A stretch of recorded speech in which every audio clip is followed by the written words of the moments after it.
Welcome to Stifel's Sightlines podcast, focusing each week on a topic or two important to investors.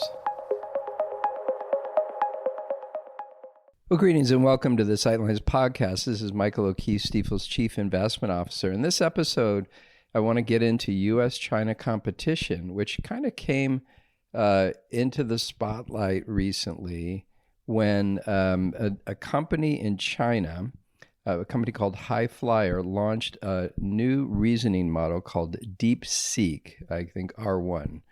And basically what got everybody's attention was that this model is kind of like ChatGPT. Essentially when they announced sort of what they've done and how much it costs to develop the model, it was basically $6 million to develop this thing, apparently.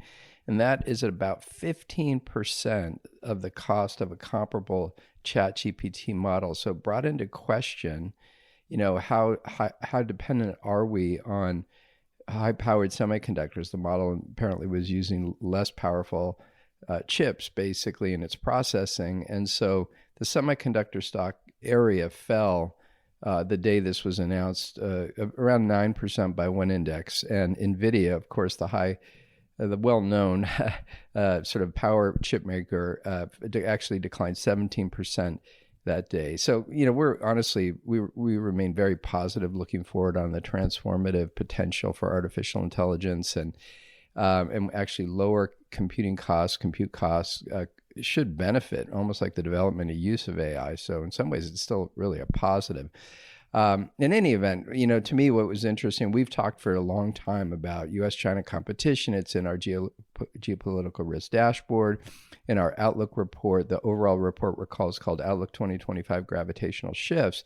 We actually penned an article called Crossroads, Four Ways Forward. And so, basically it's interesting to see a specific sort of technology item of competitiveness kind of come into the spotlight and immediately have people kind of comparing China capabilities to U.S. capabilities. So anyway, that's a little bit what I wanted to get into. I wanted to go deeper then on that article. So think of this as the final sort of spotlight for our Outlook report. And again, the article in the report is called Crossroads, Four Ways Forward. So why Four Ways Forward? Well, basically the way to think about it is we wanted to analyze both the U.S. and China almost like individually.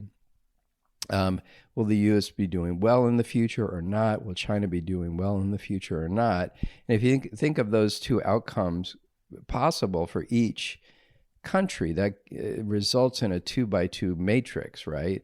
And so think of those four different scenarios being sort of framed out in the report. Now, we did sort of use four sort of forces of change that we considered when digging in on these different paths. One is innovation, the growth engine, right? It's this idea of transformative technologies that can fuel economic growth. And of course, this sort of reasoning models and AI are just right in the center of that.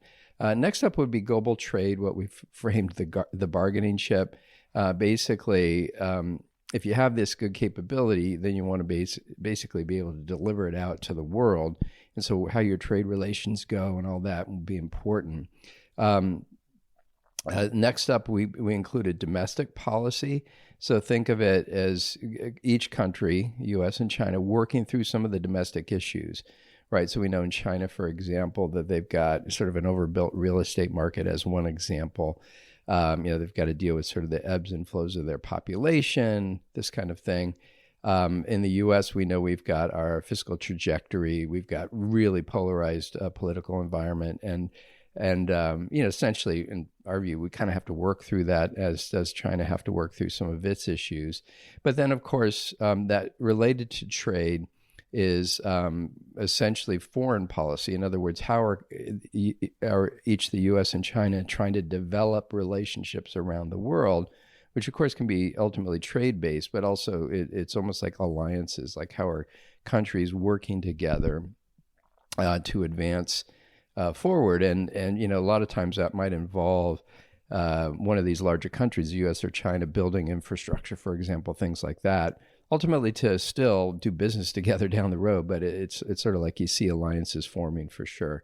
In any event, with those four forces in mind, we kind of modeled up the four scenarios, and we kind of gave them, little titles. So the first one is U.S. re-energized. So this explores the idea that U.S.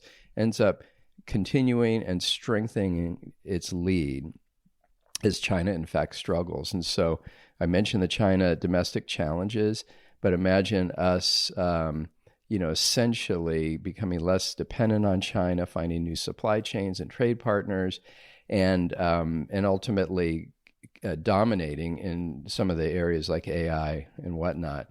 That would be U.S. re-energized. Now, productive competition captures that, okay, the U.S. might do that, but maybe China does as well, meaning they get their act together domestically.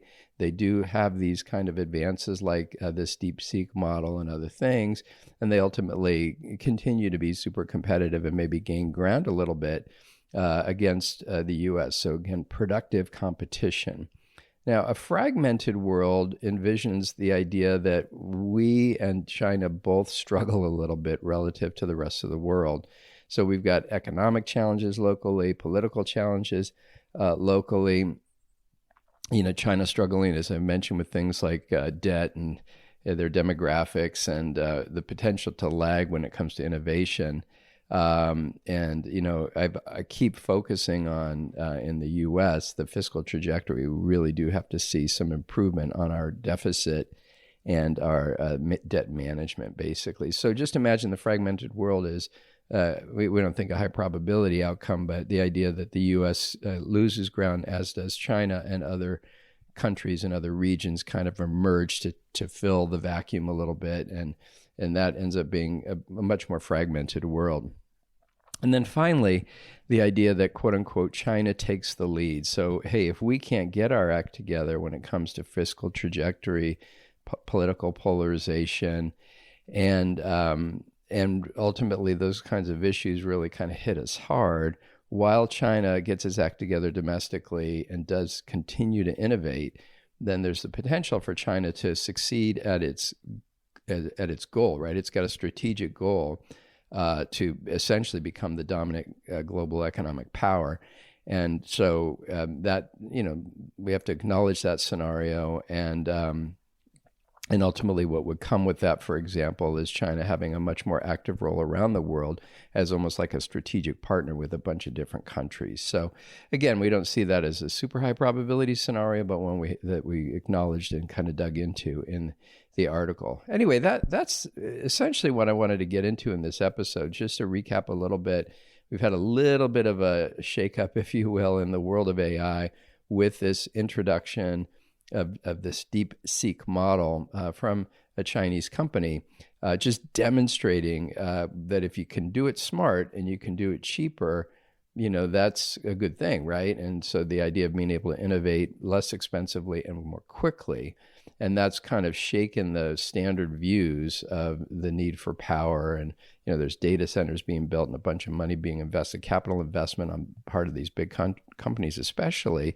And it's sort of like, okay, well, hey, is that being done most effectively? Do we really need all the power? Or if we can do more with that power, what's going to happen? So there's an increasing focus on the return on investment when it comes to that capital type investment. And so that's, of course, going to be in focus going forward. So just, I'll close with a couple things. Number one, it's as I record this, the last day of January. And so would invite you again to check out our Outlook report, Outlook 2025 Gravitational Shifts. And you can do that by going to stiefelinsights.com, where all of our work is kind of hosted, and would welcome you to kind of check all of it out, but especially the Outlook report for this year. Thank you so much for listening, and we'll catch you on the next one. Thank you. Thanks again for listening to Stiefel's Sightlines. Be sure to subscribe wherever you're listening to automatically receive each week's podcast in your feed.